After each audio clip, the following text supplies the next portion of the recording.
ಅಂತ ಹೇಳ್ತಾ ಇದ್ದಾರೆ. ನೈಲಾನ್ ಹಗ್ಗ ಈ ಎಲ್ಲ ಸಾಕ್ಷಿಗಳೇನಿದ್ವಲ್ಲ ಅವೆಲ್ಲ ಸುಳ್ಳು ಅಂತ ಸಿ ವಿ ನಾಗೇಶ್ ವಾದ ಮಂಡನೆ ಮಾಡ್ತಾ ಇದ್ದಾರೆ. ಅವೆಲ್ಲ ಸುಳ್ಳು ಅಂತ ಅವ್ರು ಹೆಂಗೆ ಪ್ರೂವ್ ಮಾಡ್ತಾರೆ ಅಂತ ಕಾದು ನೋಡಬೇಕಾಗಿದೆ. ದರ್ಶನ್ ಸ್ವ ಇಚ್ಛಾ ಹೇಳಿಕೆ ಏನಿತ್ತಲ್ಲ ಅದನ್ನು ಕೂಡ ಓದ್ತಾ ಇದ್ದಾರೆ ಸಿ ವಿ ನಾಗೇಶ್ ಅವರು. ನೋಡಿ, ಅದಕ್ಕೆ ಹೇಳೋದು, ಚಾರ್ಜ್ ಶೀಟ್ ಸಲ್ಲಿಕೆ ಆದ ತಕ್ಷಣ ಅದೆಲ್ಲ ಸರಿ ಅಂತ ಹೇಳೋಕ್ಕಾಗಲ್ಲ. ಸಲ್ಲಿಕೆ ಆದ ತಕ್ಷಣ ಎಲ್ಲ ಪ್ರೂವ್ ಆಗಿಬಿಡುತ್ತೆ ಅಂತ ಹೇಳೋಕ್ಕಾಗಲ್ಲ. ಕೋರ್ಟಲ್ಲಿ ಲಾಯರ್ ಏನು ಬೇಕಾದರೂ ಮಾಡ್ಬೋದು. ಸೊ ಸಿ ವಿ ನಾಗೇಶ್ ಏನು ಹೇಳ್ತಾ ಇದ್ದಾರೆ, ದರ್ಶನ್ ಅವರ ಸ್ವಇಚ್ಛಾ ಹೇಳಿಕೆ ಏನಿದೆಯಲ್ಲ, ದರ್ಶನ್ ಅವರೇ ಕೊಟ್ಟಿರ್ತಕ್ಕಂಥದ್ದು ಅನ್ನೋಂಥದ್ದು ಅದನ್ನು ಕೂಡ ಓದ್ತಾ ಇದ್ದಾರೆ. ಅದನ್ನು ಏನು ಹೇಳ್ತಾರೆ ಸಿ ವಿ ನಾಗೇಶ್ ಅವರು ಅದ್ರ ಬಗ್ಗೆ ಅಂತ ನೋಡಬೇಕಾಗಿದೆ. ರೇಣುಕಾಸ್ವಾಮಿ ಮೇಲೆ ಹಲ್ಲೆ ಮಾಡಿದ ಸ್ಥಳ ತೋರಿಸ್ತೀನಿ ಅಂತ ಹೇಳಿದ್ದಾರೆ ದರ್ಶನ್. ಸ್ವಇಚ್ಛಾ ಹೇಳಿಕೆ ಅದರಲ್ಲಿ ಅವರೇ ಹೇಳಿದ್ದಾರೆ ದರ್ಶನ್. ಅದ್ರ ಬಗ್ಗೆ ಸಿ ವಿ ನಾಗೇಶ್ ಏನು ಹೇಳ್ತಾರೆ ಕಾದು ನೋಡಬೇಕಾಗಿದೆ. ಈಗ ಸ್ವಇಚ್ಛಾ ಹೇಳಿಕೆನ ಓದಿ ಹೇಳ್ತಾ ಇದ್ದಾರೆ. ಅದ್ರ ಬಗ್ಗೆ ಕಮೆಂಟ್ ಮಾಡ್ತಾ ಇದ್ದಾರೆ ಸಿ ವಿ ನಾಗೇಶ್ ಅವರು. ಅದು ಕೂಡ ಹೇಗೆ ಅದು ತಪ್ಪು ಅಂತ ಹೇಳ್ತಾರಾ ಅಥವಾ ಅದನ್ನ ಹೇಗೋ ಕೊಡಿಸಿದ್ದು ಅಂತ ಹೇಳ್ತಾರಾ, ಏನು ಹೇಳ್ತಾರೆ ಕಾದು ನೋಡಬೇಕಾಗಿದೆ.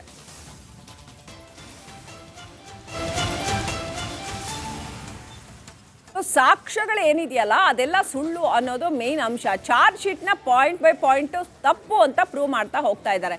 ಈಗ ದರ್ಶನ್ಗೆ ಬೇಲ್ ಸಿಗೋಕ್ಕೆ ಮೇನ್ ಆಬ್ಸ್ಟಿಕಲ್ ಅಂದರೆ ಬಹಳ ಮುಖ್ಯವಾದಂಥ ತೊಂದರೆ ಏನಪ್ಪ ಅಂತಂದರೆ, ಚಾರ್ಜ್ ಶೀಟ್ ಸಲ್ಲಿಕೆ ಆಗಿದೆ, ಸಿಕ್ಕಾಪಟ್ಟೆ ಸ್ಟ್ರಾಂಗ್ ಆಗಿದೆ ಚಾರ್ಜ್ ಶೀಟ್ನ ಒಂದೊಂದು ಅಂಶಗಳು ಕೂಡ ತುಂಬಾ ಸ್ಟ್ರಾಂಗ್ ಆಗಿದೆ. ಈಗ ಸಿ ವಿ ನಾಗೇಶ್ ಏನು ಮಾಡ್ತಾ ಇದ್ದಾರೆ ಅಂತಂದರೆ, ಅವೆಲ್ಲ ಕ್ರಿಯೇಟ್ ಮಾಡಿರುವಂಥದ್ದು ಅಂತ ಹೇಳ್ತಾ ಇದ್ದಾರೆ. ಘಟನಾ ಸ್ಥಳಕ್ಕೆ ದರ್ಶನ್ ಅವ್ರನ್ನ ಕರ್ಕೊಂಡು ಹೋಗಿಲ್ಲ. ಮೇಜರ್ ಪಾಯಿಂಟ್ ನೋಡಿ, ಪಾಯಿಂಟ್ ಆಫ್ ಅಬ್ಜೆಕ್ಷನ್ ಮೇಜರ್ ಹೇಳ್ತಾ ಇರೋದು. ಅಲ್ಲಿ ದರ್ಶನ್ ಖುದ್ದಾಗಿ ಹೇಳಿದ್ರು, ನಾನು ಹಲ್ಲೆ ಮಾಡಿರೋ ಸ್ಥಳವನ್ನ ತೋರಿಸ್ತೀನಿ ಅಂತ. ಆದ್ರೆ ಘಟನಾ ಸ್ಥಳಕ್ಕೆ ದರ್ಶನ್ ಅವರನ್ನ ಕರ್ಕೊಂಡೇ ಹೋಗಿಲ್ಲ.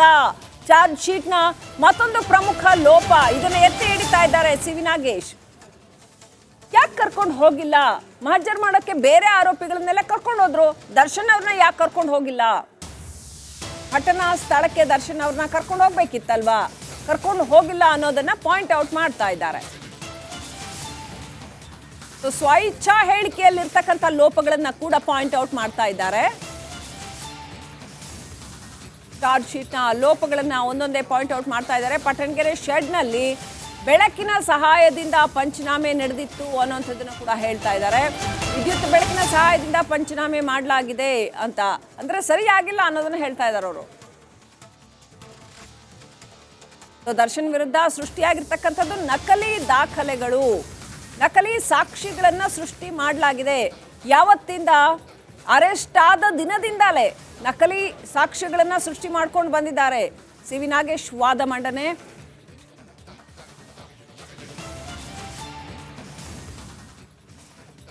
ರೈಟ್, ಇನ್ನಷ್ಟು ಅಪ್ಡೇಟ್ ಪಡ್ಕೊಳ್ಳೋಣ. ನನ್ನ ಸಹೋದ್ಯೋಗಿ ರಂಜಿತ್ ಶಿರಿ ಅವರು ತಯಾರಿದ್ದಾರೆ. ರಂಜಿತ್, ಬಹಳ ಪ್ರಬಲವಾಗಿ ಸಿ ವಿ ನಾಗೇಶ್ ವಾದ ಮಂಡನೆ ಮಾಡ್ತಾ ಇದ್ದಾರೆ.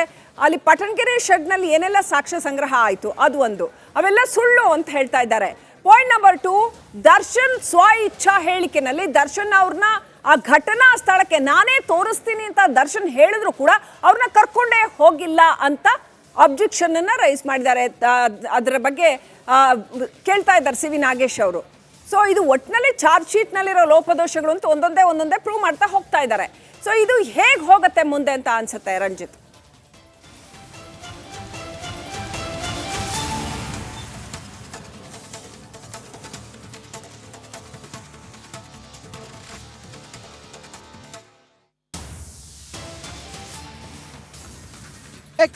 ಎಕ್ಸಾಕ್ಟ್ಲಿ ಶ್ರೀಲಕ್ಷ್ಮಿ. ನೋಡಿ, ಚಾರ್ಜ್ ಶೀಟ್ನಲ್ಲಿರುವಂಥ ಅಂಶಗಳನ್ನು ಸಂಪೂರ್ಣವಾಗಿ ಅಧ್ಯಯನ ಮಾಡಿರುವ ಸಿ ವಿ ನಾಗೇಶ್ ಅವರು ಚಾರ್ಜ್ ಶೀಟ್ನ 3993 ಪುಟಗಳಲ್ಲಿ ದರ್ಶನ್ ವಿರುದ್ಧವಾಗಿ ಇವರು ಸಂಗ್ರಹಿಸಿರುವಂಥ ಸಾಕ್ಷಿಗಳೇನಿದ್ದಾವಲ್ಲ, ಎವಿಡೆನ್ಸ್ಗಳೇನಿದ್ದಾವಲ್ಲ, ಆ ಎವಿಡೆನ್ಸ್ಗಳನ್ನು ಪಾಯಿಂಟ್ ಟು ಪಾಯಿಂಟ್ ಈಗ ಸಿ ವಿ ನಾಗೇಶ್ ಅವರು ಬಹಳ ಸೂಕ್ಷ್ಮವಾಗಿ ಗಮನಿಸಿ ನ್ಯಾಯಾಧೀಶರ ಮುಂದೆ ಹೇಳ್ತಾ ಇದ್ದಾರೆ. ನೋಡಿ, 12ನೇ ತಾರೀಕು ಇವರು ಕೆಲ ಮಹಜರ್ನಲ್ಲಿ ಆ ಮರದ ತುಂಡಾಗಿರ್ಬೋದು, ಸ್ಟೋನಿ ಬ್ರೂಕ್ ಆ ಒಂದು ಗ್ಲಾಸ್ ಇದಾಗಿರ್ಬೋದು, ಇದೆಲ್ಲವೂ ಕೂಡ ಎಷ್ಟು ಪ್ರಮುಖ ಆಗಿತ್ತು ಅನ್ನೋದನ್ನು ಇವರು ಹೇಳ್ತಾರೆ. ಮತ್ತು ಆ ಒಂದು ಸಾಕ್ಷಿಗಳೇನಿದ್ದಾವಲ್ಲ ಅದು ದರ್ಶನ್ ಈ ಒಂದು ಕೊಲೆ ಮಾಡಿದ್ದಾರೆ ಅನ್ನೋದಕ್ಕೆ ಯಾವುದೂ ಕೂಡ ಇಂಟರ್ ಲಿಂಕ್ ಇಲ್ಲ ಅನ್ನೋದನ್ನು ಹೇಳ್ತಾರೆ. ಮತ್ತು ಇವರು ಸುಳ್ಳು ಸಾಕ್ಷಿಗಳನ್ನು ಸೃಷ್ಟಿ ಮಾಡಿ ದರ್ಶನನ್ನು ಇದರಲ್ಲಿ ಸಿಲುಕಿಸುವಂಥ ಪ್ರಯತ್ನ ಮಾಡಿದ್ದಾರೆ ಹೊರತು ದರ್ಶನ್ ಈ ಪ್ರಕರಣದಲ್ಲಿ ಅಥವಾ ಕೊಲೆ ಮಾಡಿದ್ದಾರೆ ಅನ್ನೋದಕ್ಕೆ ಯಾವುದೇ ಪೂರಕವಾದಂಥ ಸಾಕ್ಷಿಯನ್ನು ಇವರು ಮೆನ್ಷನ್ ಮಾಡಿಲ್ಲ, ಉಲ್ಲೇಖ ಮಾಡಿಲ್ಲ ಅನ್ನೋದನ್ನು ಹೇಳ್ತಾ ಇದ್ದಾರೆ. ಮತ್ತೊಂದು ಬಹಳ ಪ್ರಮುಖವಾದಂಥ ವಾದ ಅಂತ ಹೇಳಿದರೆ ಸಿ ವಿ ನಾಗೇಶ್ ಅವರದ್ದು. ದರ್ಶನ್ ಸ್ವಇಚ್ಛಾ ಹೇಳಿಕೆಯನ್ನು ಕೊಡುವಾಗ ನಾನು ಕೊಲೆಯಾದ ಸ್ಥಳವನ್ನು ತೋರಿಸ್ತೀನಿ ಅಂತೇಳಿ ಹೇಳಿದರು ಸ್ವಇಚ್ಛಾ ಹೇಳಿಕೆಯಲ್ಲಿ. ಆದರೆ ಪೊಲೀಸರು ತನಿಖಾ ವೇಳೆ ದರ್ಶನ್ನನ್ನು ಆ ಸ್ಥಳಕ್ಕೆ ಕರೆದುಕೊಂಡು ಹೋಗಿಲ್ಲ, ಉಳಿದಂಥ ಆರೋಪಿಗಳನ್ನು ಕರೆದುಕೊಂಡು ಹೋಗಿದ್ದಾರೆ. ಇದೆಲ್ಲವೂ ಕೂಡ ಗೊತ್ತಾಗುತ್ತೆ. ದರ್ಶನ್ ಈ ಪ್ರಕರಣದಲ್ಲಿ ಅಥವಾ ರೇಣುಕಾಸ್ವಾಮಿಯನ್ನು ಕೊಲೆ ಮಾಡಿರುವ ಈ ಒಂದು ಪ್ರಕರಣದಲ್ಲಿ ಅವರು ಭಾಗಿಯಾಗಿಲ್ಲ, ಅವ್ರ ಪಾತ್ರ ಏನೂ ಇಲ್ಲ ಅನ್ನೋದು ಗೊತ್ತಾಗುತ್ತೆ ಅನ್ನೋದು ಕೂಡ ಸಿ ವಿ ನಾಗೇಶ್ ಅವರ ವಾದವಾಗಿದೆ. ಸಿ ವಿ ನಾಗೇಶ್ ಅವರು ಹೇಗಾದರೂ ಮಾಡಿ ದರ್ಶನ್ಗೆ ಬೇಲ್ ಕೊಡಿಸಲೇಬೇಕು ಅಂಥೇಳಿ ಈ ಚಾರ್ಜ್ ಶೀಟ್ನ ಕೆಲವೊಂದಿಷ್ಟು ಸಣ್ಣ ಪುಟ್ಟ ಲೋಪದೋಷಗಳಿದಾವಲ್ಲ ಅದೆಲ್ಲವನ್ನೂ ಕೂಡ ಈಗ ಪಾಯಿಂಟ್ ಮಾಡಿ ನ್ಯಾಯಾಧೀಶರ ಮುಂದೆ ತೆರೆದಿಡುವ ಪ್ರಯತ್ನವನ್ನು ಮಾಡ್ತಾ ಇದ್ದಾರೆ. ನ್ಯಾಯಾಧೀಶರು ಇದನ್ನು ಎಷ್ಟು ಗಂಭೀರವಾಗಿ ಪರಿಗಣಿಸ್ತಾರೆ ಮತ್ತು ಈ ಅಂಶಗಳು ಬೇಲ್ ಕೊಡೋದಕ್ಕೆ ಪೂರಕ ಆಗುತ್ತಾ ಅನ್ನೋದನ್ನ ಈಗ ಕಾದು ನೋಡಬೇಕಾಗಿದೆ. ಒಂದು ಸ್ವಾರಸ್ಯಕರವಾದಂಥ ವಾದವನ್ನ ಸಿ ವಿ ನಾಗೇಶ್ ಅವರು ಮಾಡ್ತಾ ಇದ್ದಾರೆ. ಈ ವಾದವನ್ನ ಪರಿಗಣಿಸಿ ಏನಾದರೂ ಇವತ್ತು ಬೇಲ್ ಕೊಟ್ಟದ್ದೇ ಆದರೆ ದರ್ಶನ್ಗೆ ಇವತ್ತೇ ಒಂದು ರೀತಿಯಲ್ಲಿ ಶುಭ ದಿನ. ಇಲ್ಲದೆ ಹೋದರೆ ದರ್ಶನ್ಗೆ ಏನೀಗ 100 ದಿನವನ್ನು ಪೂರೈಸಿದ್ದಾರೆ ಬಳ್ಳಾರಿ ಮತ್ತು ಪರಪ್ಪನ ಅಗ್ರಹಾರ ಜೈಲಿನಲ್ಲಿ. ಇದು ಕಂಟಿನ್ಯೂ ಆಗುವಂಥ ಸಾಧ್ಯತೆ ಇದೆ. ಆದರೆ ಅಷ್ಟು ಈಸಿಯಾಗಿ ಏನಾದರೂ ನ್ಯಾಯಾಧೀಶರು ಇದನ್ನು ಪರಿಗಣಿಸ್ತಾರಾ ಅದು ಕೂಡ ಭಾರಿ ಒಂದು ಕುತೂಹಲ ಇದೆ.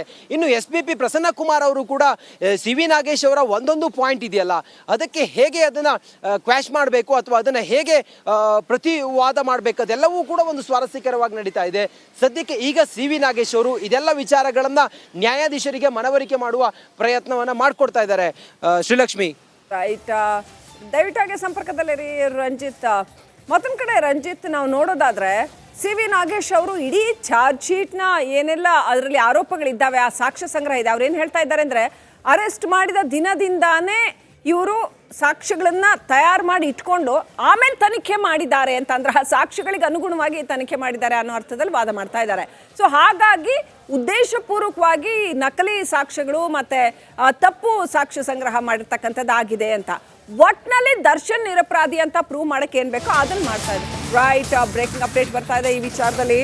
ಜೂನ್ 10ರಂದು ಆರೋಪಿಗಳು ಸರೆಂಡರ್ ಆಗಿದ್ದಾರೆ. ಸಿ ವಿ ನಾಗೇಶ್ ವಾದ ಮಂಡನೆ.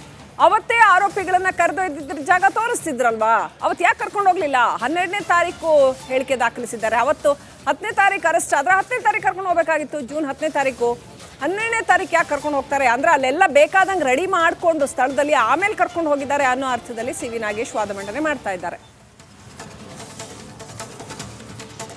ಬಹಳ ಇಂಟ್ರೆಸ್ಟಿಂಗ್ ಟ್ವಿಸ್ಟ್ ಆ್ಯಂಡ್ ಟರ್ನ್ ಅಂತ ಹೇಳಬೇಕು. ದರ್ಶನ್ ಸಿನಿಮಾಗಳ ರೀತಿನಲ್ಲೇ ಇದೆ ಈ ಒಂದು ವಾದ ಮಂಡನೆ ಕೂಡ ಸಿ ವಿ ನಾಗೇಶ್ ಅವರದ್ದು.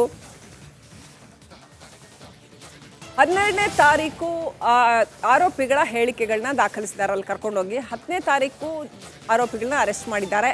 ಅವತ್ತೇ ಕರ್ಕೊಂಡು ಹೋಗಿದ್ರೆ ಆ ಜಾಗನೆಲ್ಲ ತೋರಿಸಿರೋರು ಯಾಕೆ 2 ದಿನ ಟೈಮ್ ತಗೊಂಡ್ರು ಅಂತ ಪ್ರಶ್ನೆ ಮಾಡ್ತಾ ಇದ್ದಾರೆ. ವೆರಿ ಕ್ರೂಷಿಯಲ್ ಕ್ವೆಶ್ಚನ್ ನೋಡಿ. ಇದನ್ನೆಲ್ಲ ಸೀನಿಯರ್ ಲಾಯರ್ಗಳಷ್ಟೇ ಈ ಥರದ ಒಂದು ವಾದ ಮಂಡನೆ ಇರುತ್ತೆ. ಅಪ್ಡೇಟ್ ಬರ್ತಾ ಇದೆ. ಸಬ್ ಇನ್ಸ್ಪೆಕ್ಟರ್ ವಿನಯ್ಗೆ ಪ್ರದೋಷ್ ಕಾಲ್ ಮಾಡಿರ್ತಕ್ಕಂಥದ್ದು, ಕರೆ ಮಾಡಿರೋದನ್ನ ಸಿ ವಿ ನಾಗೇಶ್ ವಾದದಲ್ಲಿ ಉಲ್ಲೇಖ ಮಾಡ್ತಾ ಇದ್ದಾರೆ. ಅದಕ್ಕೇನು ಹೇಳ್ತಾರೆ ಸಿ ವಿ ನಾಗೇಶ್ ಅವರು ಅದು ನೋಡೋಣ.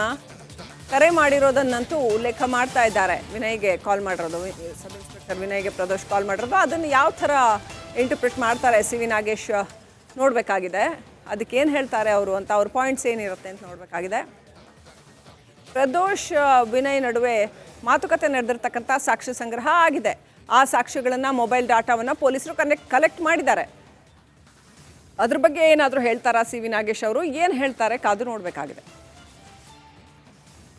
ಸಬ್ ಇನ್ಸ್ಪೆಕ್ಟರ್ ವಿನಯ್ಗೆ ಪ್ರದೋಷ್ ಕಾಲ್ ಮಾಡಿರುವಂಥದ್ದು, ಆ ಬಗ್ಗೆ ಏನು ಹೇಳ್ತಾರೆ ಅಂತ.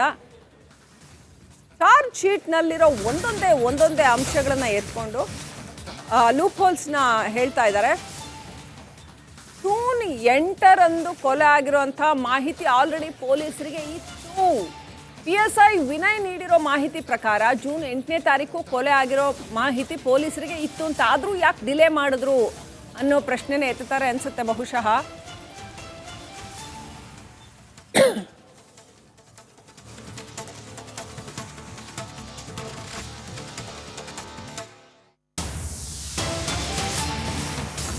ಕೋರ್ಟ್ನಲ್ಲಿ ಸಿ ವಿ ನಾಗೇಶ್ ವಾದ ಮಂಡನೆ ಮಾಡ್ತಾ ಇದ್ದಾರೆ. PSI ವಿನಯ್ಗೆ ಪ್ರದೋಷ್ ಕಾಲ್ ಮಾಡಿದ್ರು ಅಂತ ಇವ್ರು ಸಾಕ್ಷ್ಯ ಸಂಗ್ರಹ ಮಾಡಿದ್ದಾರೆ ಪೊಲೀಸ್ನವರು.